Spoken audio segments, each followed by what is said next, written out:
పరిశుద్ధ గ్రంథం ఛానల్ వీక్షిస్తున్న ప్రతి ఒక్కరిని దేవుని పేరిట వందనాలు తెలియజేసుకుంటున్నాం. ప్రేమ, సంతోషము, సమాధానం సదా మీకు తోడేంటి నడిపించును గాక. నిన్నటి దినాన యెషయా గ్రంథం 50వ అధ్యాయం చదువుకున్నాం. ఈరోజు యెషయా గ్రంథం 51వ అధ్యాయం చదువుకున్నాం. నీతిని అనుసరించుచు యెహోవాను వెతుకుచు ఉండువారలారా, నా మాట వినుడి. మీరు ఏ బండ నుండి చెక్కబడితిరో దాన్ని ఆలోచించుడి. మీరు ఏ గుంట నుండి తవ్వబడితిరో దాన్ని ఆలోచించుడి. మీ తండ్రి అయిన అబ్రహాము సంగతి ఆలోచించుడి. మిమ్మల్ని కనిన సారాను ఆలోచించుడి. అతడు ఒంటరే ఉండగా నేను అతని పిలిచితిని. అతని ఆశీర్వదించి అతనిని ఎక్కువమంది అగునట్లు చేసితిని. యెహోవా సియోనును ఆదరించుచున్నాడు. దాని పాడైన స్థలములన్నిటినీ ఆదరించి దాని అరణ్య స్థలములను ఏదేను వలె చేయుచున్నాడు. దాని ఎడారి భూములు యెహోవా తోట వలె నగునట్లు చేయుచున్నాడు. ఆనంద సంతోషములను కృతజ్ఞత స్తుతియు సంగీత గానమును దానిలో వినబడును. నా ప్రజలారా, నా మాట ఆలకించుడి. నా జనులారా, నాకు చెవియొగ్గి వినుడి. ఉపదేశము నా యొద్ద నుండి బయలుదేరును. జనములకు వెలుగు కలుగునట్లు నా విధిని నియమింతును. నేను ఏర్పరచు నా నీతి సమీపముగా ఉన్నది. నేను కలగజే రక్షణ బయలుదేరుచున్నది. నా బహువులు జనములకు తీర్పు తీర్చును. నా ద్వీపవాసులు నా తట్టు చూచి నిరీక్షణ గలవారగుదురు. వారు నా బహువును ఆశ్రయింతురు. ఆకాశము వైపు కనులెత్తుడి. క్రింది భూమిని చూడుడి. అంతరిక్షము పొగవలే అంతర్ధమునగును. భూమి వస్త్రం వలె పాతగిల్లిపోవును. అందరి నివాసులు అట్టువలే చనిపోవుదురు. నా రక్షణ నిత్యముండును. నా నీతి కొట్టివేయబడదు. నీతిని అనుసరించు వారలారా, నా మాట వినుడి. నా బోధను హృదయమందు ఉంచుకొన్న జనులారా, ఆలకించుడి. మనుషులు పెట్టు నిందకు భయపడకుడి. వారి దూషణ మాటలకు దిగులు పడకుడి. వస్త్రమును కొరికివేయునట్లు చిమ్మట వారిని కొరికివేయును. బొద్దిక గొర్రెబొచ్చును కొరికివేయునట్లు వారిని కొరికివేయును. అయితే నా నీతి నిత్యము నిలుచును. నా రక్షణ తరతరములుండును. యెహోవా బహువా, లెమ్ము లెమ్ము, బలము తొడుక్కొమ్ము. పూర్వకాలంలోనూ పురాతన తరంలోనూ లేచినట్లు లెమ్ము. రాహాబును తుత్తినీయులుగా నరికివేసిన వాడవు నీవే కదా. మకరమును పొడిచిన వాడవు నీవే కదా. ఆగద జలములు గల సముద్రమును ఇంకిబో చేసిన వాడవు నీవే కదా. విమోచింపబడిన వారు దాటిపోవునట్లు సముద్రాగాధము స్థలములను త్రోవగా చేసిన వాడవు నీవే కదా.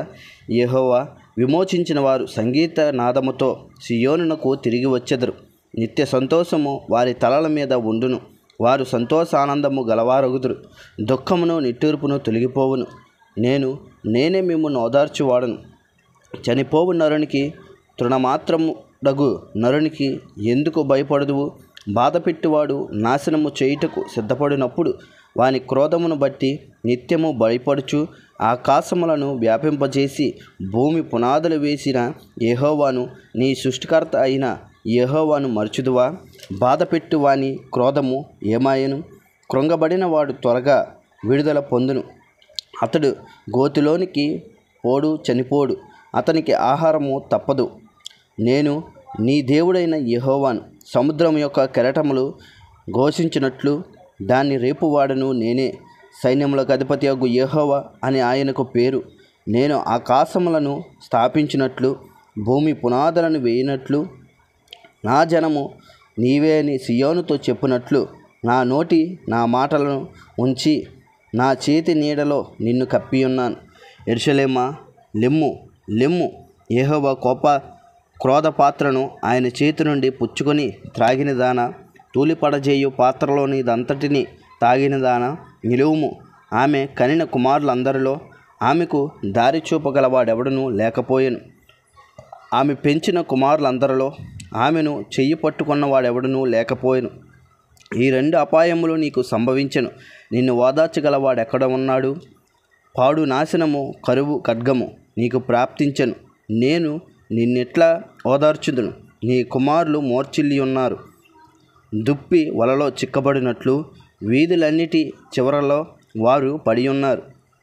యెహోవా క్రోధముతోనూ నీ దేవుని గద్దింపుతోనూ వారు నిండి ఉన్నారు. ద్రాక్షరసము లేకయే మత్తురాలవై శ్రమపడిన దాన, ఈ మాట వినుము.